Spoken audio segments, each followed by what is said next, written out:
every day and to go do the things they have to do and to pay. Existences are very difficult in a day and age. Like the old sayings, how did they think they could improve? We made love all night, we hunted all day, and our children sang and played. No different than watching frolicking puppies. But now we have changed, right? It's more the norm maybe not to breastfeed. It's more the norm not to spend time with your children through their lives.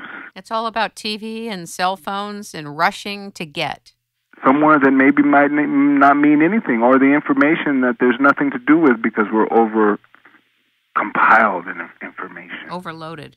Overloaded.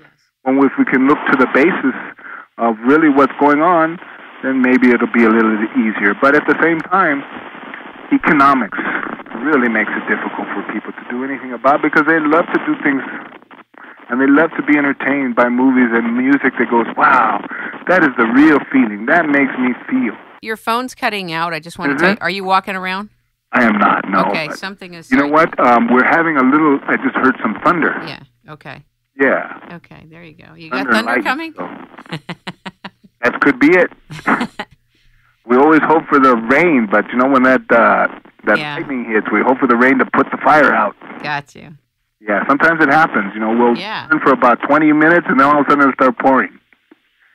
Let's talk a little bit about Rain, can we? Sure. I notice you have, is it an album? It says Carlos Reynosa and Rain. What is that? That was a band that I worked with actually a long time. We did a lot of powwows together, me and the boys, for a long time. We really had a great time and a great run. And then you were with another one called Toro? Toro, yeah, that was before Rain. And Blue Sofa. And Blue Sofa, huh? Now, are these gentlemen that you're all connected to still, or did you all... Actually, I just talked to them today. We've been actually thinking about putting a band together because we never recorded Toro, but Blue Sofa does have some recordings. But, you know, I had kind of strange principles, and I didn't want to be taken advantage of in my younger life because I had been taken advantage of. So, you know, I've been keeping things to myself, and so I'm able to play songs. You know, but people don't understand when somebody's with a record company and they don't own their songs. They sell them to the record company and they can't sing them on the street like I can.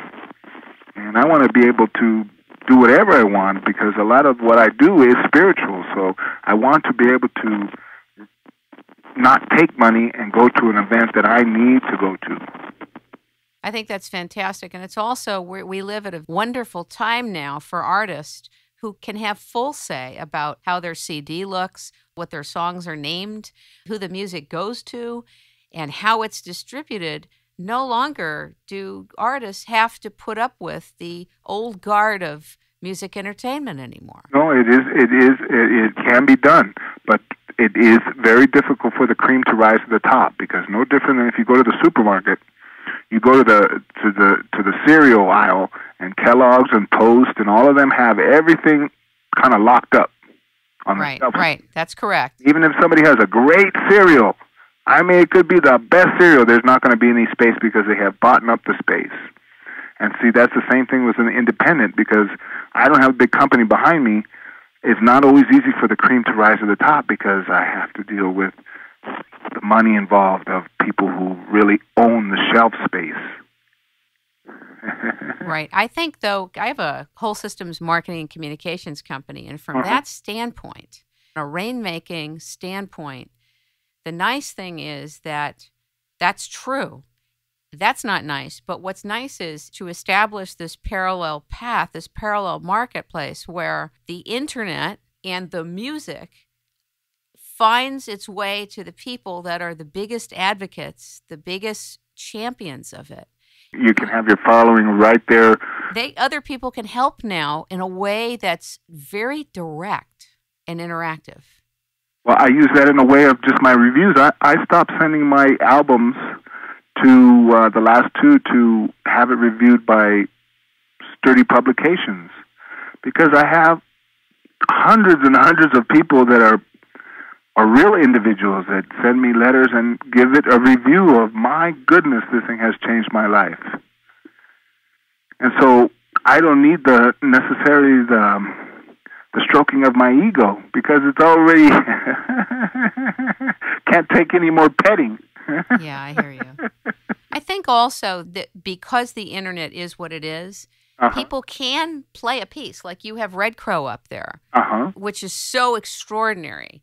I mean, if that isn't a glimpse into your body of work, they can hear it. They can just go to the site carlosreynosa.com and hear. Exactly. And if they resonate to it, they can buy the CD. Exactly, and that is very nice.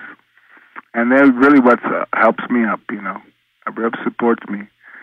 It would be, I mean, it really is like a modern-day Coco Pelli because, I mean, you go to a funeral and you don't know what's going to go on, you don't know what's going to happen, you don't ask for any money, and then all of a sudden they feed you and give you money and want to give you this and da-da-da-da. It's just showing up. It really reminds me of a rainmaking model.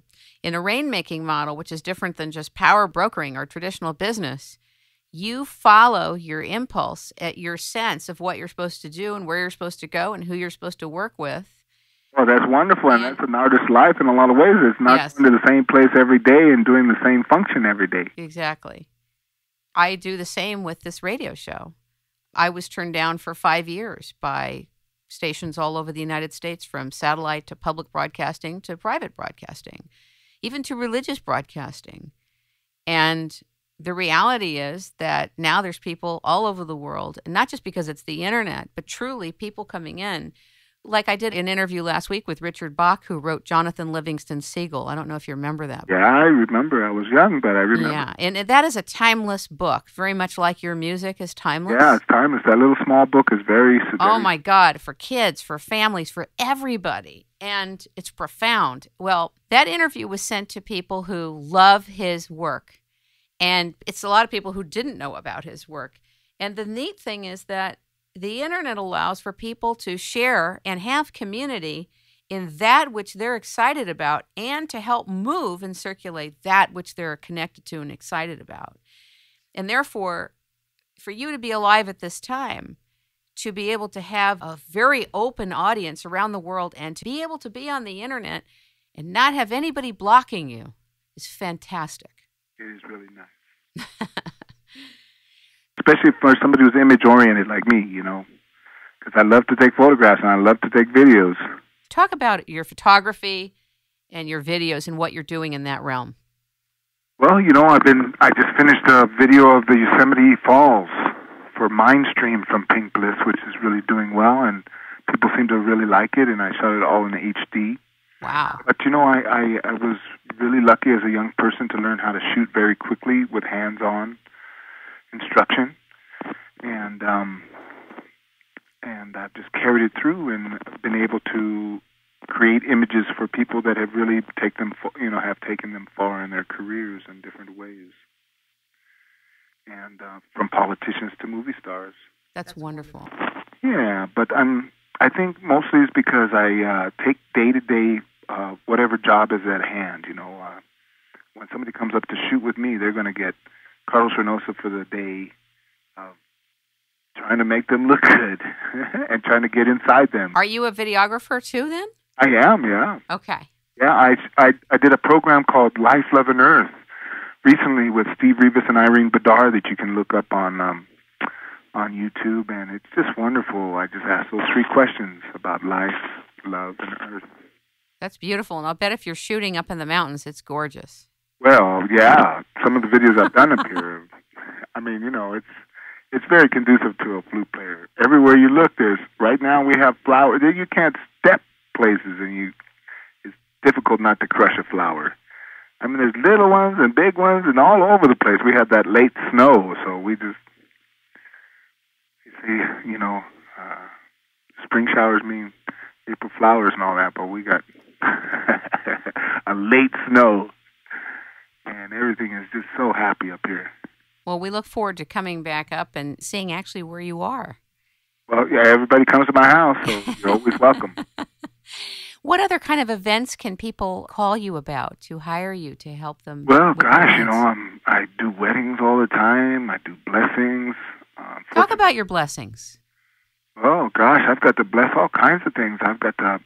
I broke ground for the Staples Center. You did? And played there before the first act ever played there, which was Bruce Springsteen. I had the place blessed. And I played, and we